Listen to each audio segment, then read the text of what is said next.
to have the opportunity to walk into this church and to experience Ken Green's artwork on the walls. Like, before I knew what the scripture was that went with the painting, I would be in there guessing, like, what is this scene?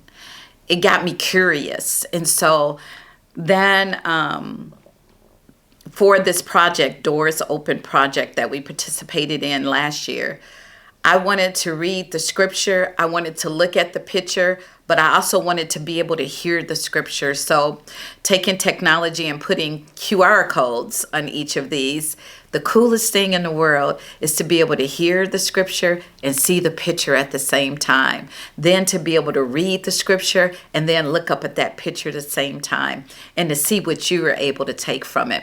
So in our sanctuary, that's one of the coolest things that I love taking a walk around this church and looking at. One of the other things that I love about this church is there is a desk. And I don't know how old the desk is, but it's old. And to hear about who sat at that desk and who wrote something about it. There are chairs that you could sit in this church, and they're 100 years old.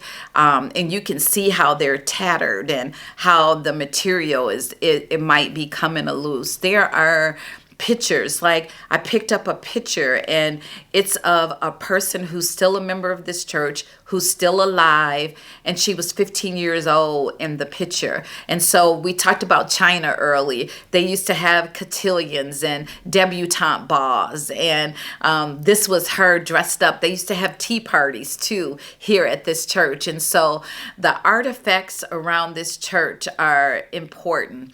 There are file cabinets with articles, newspaper cuttings, and articles of St. Peter's AME Church is being recognized in this community for X, Y, and Z.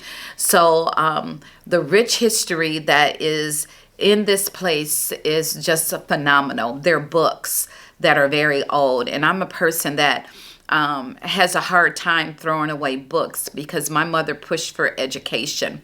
And because of that, I can have books that I know I could probably throw away, but I don't, because it's a book and it's knowledge in that book. It's wisdom that can come from that book. And so around this church, there's a lot of knowledge. There's a lot of wisdom in just a picture, in just a clock, a desk, a hat, a book. And so there's a lot around this church that can inspire and help somebody else to grow.